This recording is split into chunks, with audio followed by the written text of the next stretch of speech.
It is Monday, September 9th, 2024. This is another edition of Baseball Today, presented to you by 5 Hour Energy. That is my man, Trevor Plouffe. I am Chris Rose, producer Dan along for the ride as well. Plouffe, my sports belly is full. Full of what, man? You've been eating a lot this weekend watching those sports? Yeah. No, it was great. Obviously, the return of football full-time is here. Your team, my team took L's. That's okay. Our baseball team's also not great, but Great. There's still some time left. A lot of time in the NFL. Not so much time for my Twins in the baseball regular season, Chris. Nope, we'll be talking about that in just a bit. A quick reminder, today's episode brought to you by our friends over at 5 Hour Energy. 5 Hour Energy shots, they help you feel alert and energized because each shot is packed with vitamins, nutrients, and about as much caffeine as the leading premium coffee. And here's the kicker. Contains zero sugar. I know you're going to love that. So you'll drink it in seconds, you're going to feel it in minutes, and it will last for hours. It's available in a wide range of great flavors across regular strength, extra strength as well. All you have to do, head on over to 5hourenergy.com, use the code word JOHNBOY. You're going to get 20% off your first order. That is the number 5hourenergy.com. Code is JOHNBOY. Save 20%. And don't forget to get your 5 Hour Energy question of the week in by Thursday night so we can use it on Friday's show. So much happened over the weekend. We have not one, but we're going to go plural on tips of the cap. One is off the field, one is on the field. First one, a Padres fan turned me onto this via social media. You know, Blake Snell had a really good relationship with the entire Padres organization when he was down there, and apparently every year he did a pizza party for some of the members of the front office. I'm not talking about A.J. Preller and that crew. I'm talking about the people way behind the scenes that keep the entire organization afloat. And he kept his word. He said, even if I'm not here next year, we're doing a pizza party on me. And he did it. Sent him pizzas.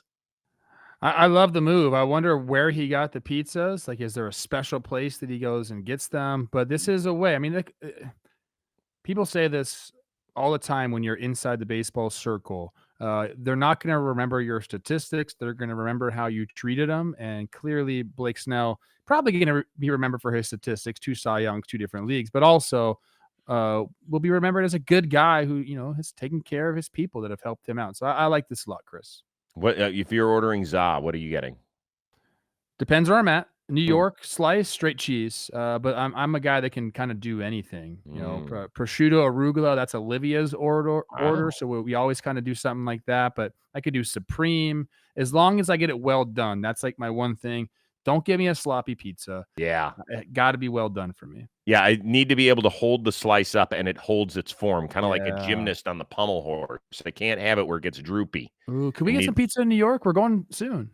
Well, we did last time when we broke bread. It was like 11:30 really at night. We ordered too much, but the pizza was so good. Yeah, but that was so thin. It didn't even count. It's like we weren't even. Oh, that's true. No calories in that one. Didn't even count. It was calorie free. All right. As for the tip of the cap that happened on the field. He's got himself 8 RBI. Hang on. He's done it again. Pavin Smith, 3 for 3, 3 homers, and 8 RBI. I mean, that's ridiculous. Tie a Diamondbacks record with Chris Iannetta, whom I know very well, and a Rubio Durazo, whom I don't know at all. Oh, I like that. Yeah, a Rubio Durazo name. We talked about this a little bit on Talking Baseball. It raised his OPS from like 770 to 905 on the year. That's a good day at the office right there. I guess. I think it's a good month if you hit a grand slam 3-run homer and a solo shot, let alone it's a great week if you do that. Yes. Now, in 3 at-bats, sign me up. Good for him. And that's where we're going to start out, is in the National League race where the Diamondbacks are involved in the wild card chase. They're currently the second wild card behind San Diego and right ahead of the Mets and Atlanta. Those 2 teams in the NL East played home games, and they had walk-off wins. Ground ball. They'll come home. It's safe. And the Braves find a way. 2-2 to Vientos. And he smacks it to deep left. That's out of here. And the Mets win the ball game. Mark Vientos with his second 2-run homer of the night. And the Mets win their 8th in a row. Well, the Mets winning streak got to 9 before it was ended on Sunday by the Cincinnati Reds. Let's start with this, though. Before we talk about playoff positioning, all sorts of stuff, The Mets have the best celebrations, I think, of any team. Jesse Winker at home plate. Who was it? Alvarez had one earlier this year. Vientos with the Jose Batista bat toss. I mean, it's like I think they're winning at the home plate. They are feeling themselves, Chris, and Yeah. that's what happens when you win as much baseball as they've won and put themselves back in the conversation. Yeah, they got some guys there, some guys. So here we go. Standings. Padres up 2 on Atlanta and New York. Arizona's up 1.5 on those two teams. So basically, if we're going to boil it down, I know that the Cubs say they're still alive. Basically, 4 teams for 3 spots. Your NL wildcard teams will be. It's an interesting question, Chris. And I do like that you said it is 4 teams for 3 spots. This isn't just the Braves and the Mets fighting it out for that last spot. You know, that's close enough now where any of these teams could fall in or out. With that being said, I think San Diego is the best of the bunch in that group right now. So I think they're going to make it. I think that Arizona, I love their roster construction, and to get Ketel Marte back, Christian Walker's back, I think they're going to make it as well. Now, we've talked about this before on the show. Atlanta and New York, 5-5 against each other. They play one last series, the penultimate series of the year that's largely going to decide. You know, I love that word. Love it. Largely going to decide. It just means second to last, people. Largely going to decide what happens here. The thing is, Chris, I think that the Mets have a much more difficult time. They got, I think, 7 more against the Phillies. They have to play that 3-game set against Atlanta. And then to end the year, they're on the road against the Brewers. Now, what are the Brewers going to be doing at that time? Not really sure. Could they be trying to lock up a bye? Possibly. So their schedules is the toughest of any of the teams that I think, and I think that might come into play. I disagree. So okay, you can talk to me. We can talk about it. Playing 7 against the Phillies, 3 against the Braves, and 3 against the Brewers seems pretty tough to me. So my answer, Chris, before you give yours, stop cutting me off. Let me do my thing. The debate's tomorrow, by the way. Yes, it is. I'll go Padres, Arizona, and then I'm gonna stick with the Braves. I'm not that confident in it, but I think I'll go with that. I actually think San Diego has the most challenging schedule because of all the teams they play outside of the White Sox will give them fits. Seattle still thinks they're in it. We'll talk about that in a second. San Francisco just won a series against the Padres. Houston, we know what they're all about. White Sox, that's like a bye week. Dodgers, and then Arizona. Those are. It's a good schedule, but I'd go with that over the Mets. Well, whoever it is going to earn it. A week ago, I would have easily said San Diego and Arizona are locks. Arizona has not played great baseball over the last week. So it's always like, how long is that bad stretch going to last? Right? Every contending team in the American League has had a bad stretch. Now, do those stretches last 10 days or do they last 3.5 weeks? And so that's what I'm struggling with Arizona. God. You know what? San Diego, Arizona, the Mets. I cannot quit you. I will not quit you. You resuscitated yourself after the May 29th DOA proclamation by somebody on this show. I am with you. I want to be wrong. And I can't wait to celebrate 3 weeks from today when you are getting ready for your wild card series. Sorry, Braves. Even though I picked you to win the World Series. Even though Chris Sale's pitching the way he's pitching, Max Fried in September is an absolute stud. Yeah. Okay. Yep. I think it's going to be fascinating. I'm not rooting for any of these teams, if I'm being honest. Like, I want to see a bloodbath. Yes. I want to see blood in the streets, figuratively, people. Yeah. Let's keep it clean. Here's the deal. Like, is Ozzie Albies coming back or not? Sounds like he's having trouble swinging from one side of the plate. Jeff McNeil done for the year. Tried to play through a broken wrist. Not happening.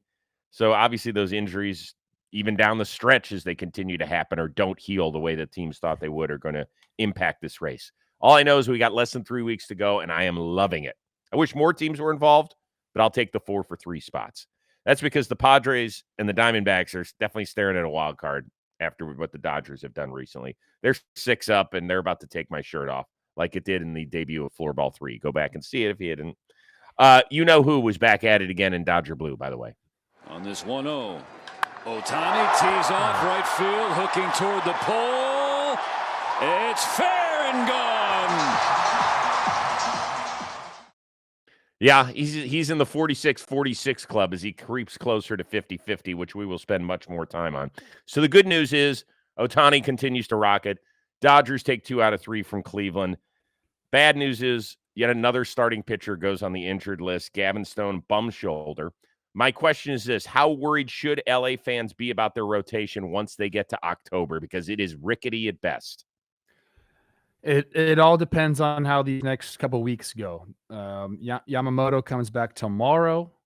Glasnow is throwing bullpen sessions. He's gonna, I don't know if he's at the rehab. I'm assuming yes, then he'll be back. So if you have Flaherty, Yamamoto looking decent, and Glasnow kind of what he was, that's a nice top 3 to have. Then you can add in whoever is kind of throwing the best, whether it's Landon Knack. I don't know how long Gavin Stone is going to be out. Buehler and Miller haven't been great. So I think it just all depends on what happens. So I guess to answer your question, you should be pretty concerned about the rotation because the same thing happened last year, Chris.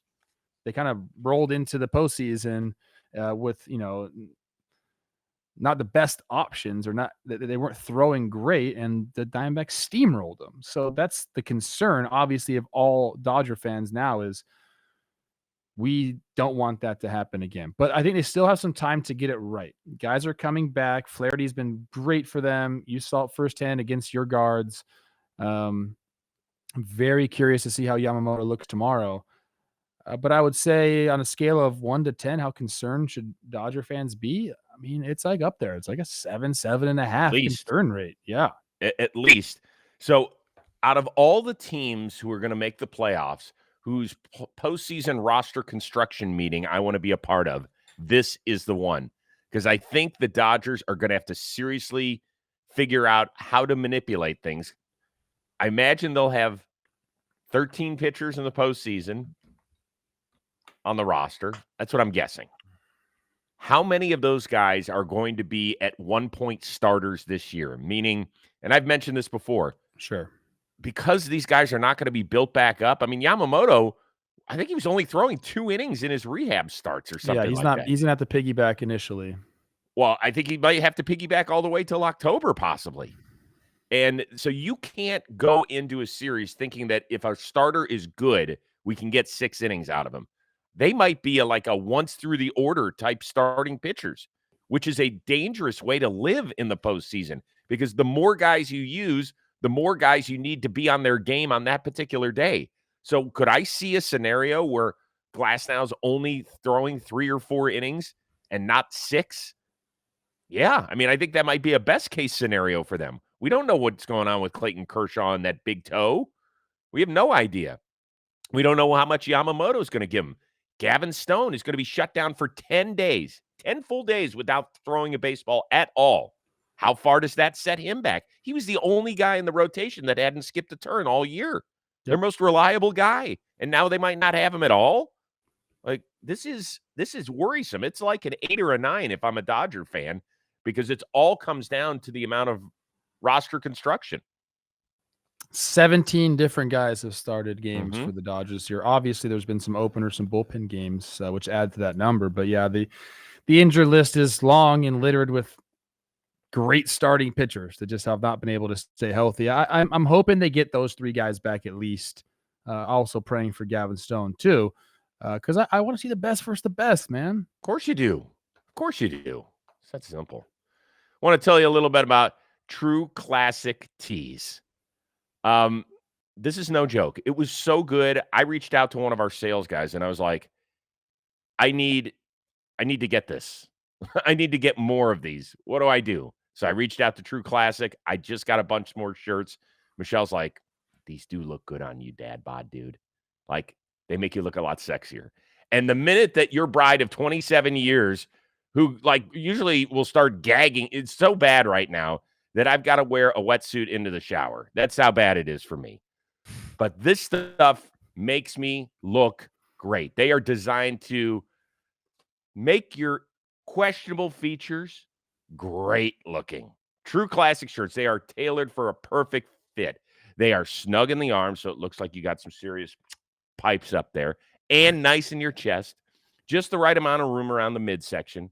True Classic sells premium products at an affordable price. You can get their best-selling t-shirts, hoodies, jeans, and more in 3, 6, and 9 packs. The jeans I got, by the way, are kick-ass. They feel comfortable around my big booty and my thunderous thighs. True Classics activewear also becomes essential for workouts and vacations. Their activewear crew necks, they offer moisture wicking, quick dry, odor control. Pair them with their super soft, stretchy joggers for all-day comfort. And all that clothing, it can be mixed and matched so that you look A+ at the top of your game. Right now, you can also unlock big savings when you bundle items site-wide. So just go to the exclusive link, trueclassic.com/today to save. Once again, that is trueclassic.com/today. Shop now. Elevate your wardrobe. You can look as handsome as Trevor Plouffe, even if you've got a body like Chris Rose, thanks to True Classic. Big weekend for the Royals. Sorry about it, Plouffe. Kansas City was all about pitching and defense as they were busting out the brooms. Renfroe is back, and it's going to sail over his head. Miranda to third is going to be waved home. Here's the relay from Garcia. It is in time! Michael Garcia from Renfroe connects. Yeah, the rare relay throw for an out at home plate on baseball today. By the way, was Miranda out for a Sunday jog? I don't know what was going on. I mean, he's not a fast guy, Chris. He's not fast. I think he dove a little too early there. That momentum was not going to carry the slide far enough. He needed to go in a little later there. Yeah. Tough one for my Twins, Chris. Ask me the question. So the question is, the Royals are back within 2.5 games of Cleveland. So we're going to break that down a little bit later in the week, I do imagine. Don't know if you've noticed, Twins got to check the rearview mirror. They are the last wild card team standing right now in the American League. But thanks to Detroit's series win in Oakland and the Mariners taking care of business in St. Louis, Minnesota's just 3.5 up on those two teams. The Mariners, of course, went for it. They made a couple of big trades to try and help their lineup out to varying degrees of success. But you'll remember Detroit at the deadline sold Flaherty, Canna, Chafin, all gone. Should Detroit fans be pissed that they sold and now they're this close?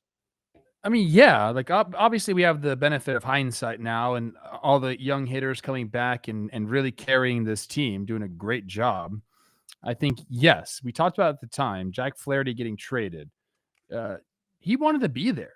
Like, he would have accepted an extension from them if they just offered him, and it wasn't some crazy number. Guess what? That number's gone up. You go to the Dodgers and perform the way he's pitched, in a postseason run, like, that number has gone up. So I don't know if they're going to be able to re-sign him anymore. Like, they had the chance to do this. I think that's one thing that Tigers fans can definitely look back on and say, what were we thinking there? We had a guy that liked being in our organization, that pitched well for us. You can pair him up with our guy Scooby and, start off a nice rotation. So I think they should be mad about that. As far as like getting back into it and that hindsight type thing, it's hard to do that once you make a decision that you're going to sell. And, the odds weren't great for them. I don't know what the odds were at the trade deadline. The postseason odds were not good though. But now looking back, you can be like, what if? They could still make the playoffs. You mentioned my Twins are not in a good spot right now. Right. I told you, Chris, I told you that the Royals and the Twins are not safe. One of those teams, excuse me. I know you get a little choked up when you talk about one of those. I said one of these teams. I thought it would be the Royals. Might not end up in the playoffs. Royals have figured out a way. The Twins are struggling right now. It wouldn't surprise me in the least a bit if we started the postseason and the Twins weren't in it. Like, they have to figure things out. They need to get Byron back. Carlos Correa, don't know what the heck is happening there. It's they're going to have to fight. They were coasting into the postseason, Chris, and now they're going to have to fight to get into the postseason.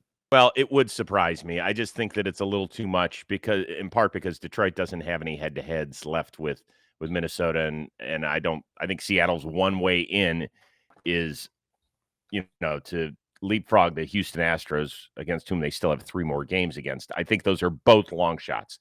So now getting back to the question. Okay. I think that when Detroit sold, I didn't bat an eye. I wasn't like, what are you guys doing?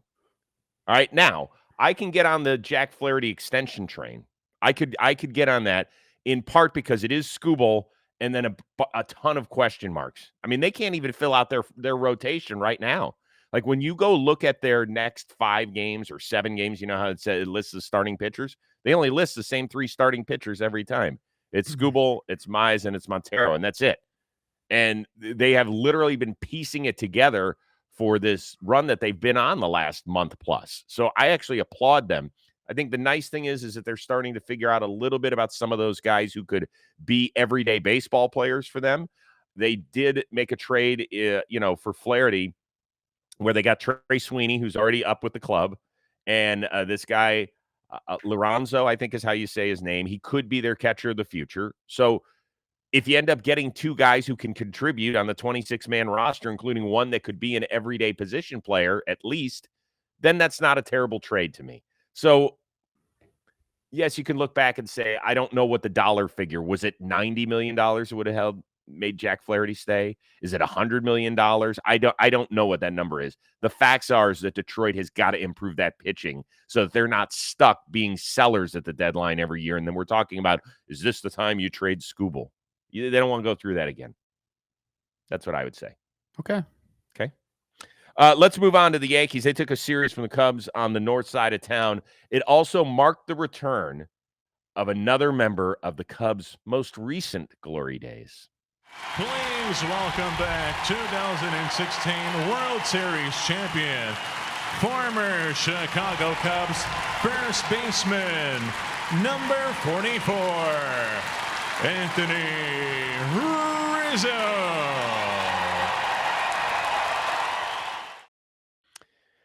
That was a scene that was repeated many, many times at Wrigley Field over the weekend. I loved every aspect of it. The Cubs did a great job. The video was emotional. Anthony Rizzo on Friday, he, of course, a cancer survivor himself. He brought in 200 pediatric cancer patients, I believe, treated them to the game. I mean, it's just, remember, he is a former Clemente recipient. I don't call them award winners. I don't think that's an award that you win. I think it's something you receive. I think there is a difference in the way that you should describe it, because I think it means so much to the players who, they just came out with the announcements for every team on Monday morning. So if you haven't seen who's representing your team in the rest of the league, go check that out. That's an enormous responsibility and a tip of the cap to all of those guys. The one thing I didn't like, and it's just a little thing for me, they should have held Anthony Rizzo in the dugout until the PA's announcement was over.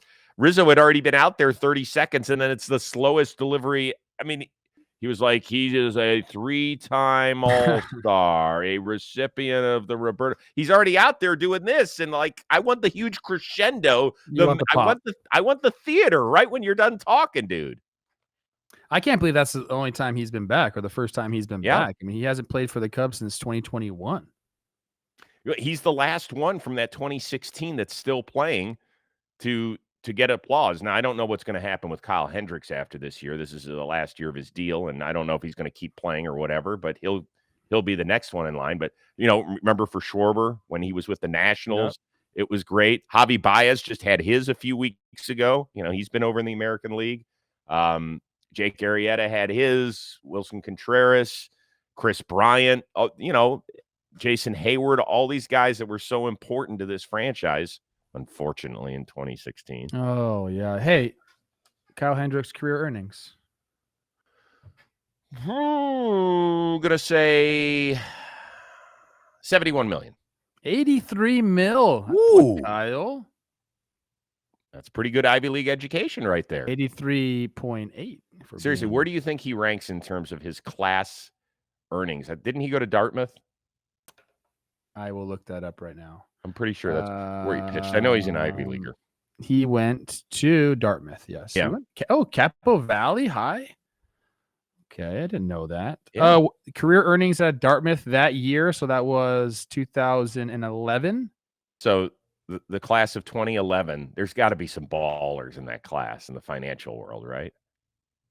Dan, look that up. Just Google class of 2011 Dartmouth and see what comes up. I imagine he's pretty close. Like he's up there. That's a lot of money. Dan doesn't even understand the assignment. I got to be honest with you on that one. Anyway, thank you, Dan. He's attempting. That's what makes him great and our one-of-a-kind producer. If you went to Dartmouth and you listened to baseball today and you've made more than $83 million, leave a comment. Yeah, please do. So the Rizzo reaction was fantastic. Great job by the Chicago fans. It was beautiful. Then over the weekend, Nestor Cortes came out of the bullpen because Clark Schmidt returned for the first time in months. So Cortes came out of the bullpen through 4 1/3 innings of no-hit relief during a 2-0 win on Saturday. Now, he's been in the starting rotation for New York for the last 3 years. He said after the game, obviously, I was upset. I felt like I've been, amongst all the starters, the workhorse here. Once Garrett Cole went down, they picked me to be the opening day starter, not necessarily the number one, but the opening day starter. I had to switch my routine there. Now they do this. Said he never really quite understood it. Aaron Boone said he didn't mind him blowing off a little steam. Okay with what he said, with what Nestor said? Yeah, I mean, find the lie? Like he's speaking the truth. I think he's got enough dirt in his spikes to speak his mind. And I think that, pitchers, when they are starters, they want to hold on to that as long as possible. That is something that they obviously value very much. It's monetarily means a lot more if you're a starter most of the time. And for a guy that's just kind of his routine is being a starter, and he's mentioned like he's taken the ball and he's done it. I think that it's okay to voice that. That's fine. I wouldn't want my guy being just like, yeah, whatever. Like, like you want your guys to be fired up a little bit. I'm sure he's got the respect of everybody in that clubhouse. So I don't think it's a problem whatsoever. So I think the one thing he said that made me kind of do this, and I hope that Jimmy and Jake, when they talk to Aaron Boone on Tuesday, will ask him about it, he said he didn't know it was coming.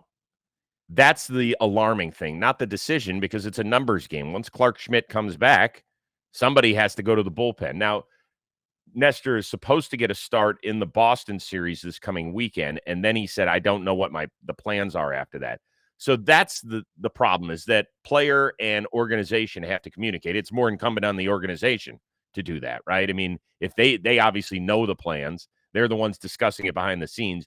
The players aren't the ones that can sit there and say, okay, yeah. So I also think, like, if you're kind of looking at what they have going on there. Now, they do have 6 starting pitchers, so, they want to figure that out. I think Nestor's the most adaptable, and it was the easiest person to say, go back there and do the thing. And I think that's a compliment to Nestor, where the organization said, you can go do this. Now, I think that's going to be that way the entire year. I'm really curious to see, like, Luis Gil, like, is he going to be a starter the rest of the year and into the postseason as well? Seems like they've made that decision. But I wonder if those 2 roles end up swapping at some point. Yeah. Or if they just become like piggyback guys together. Right.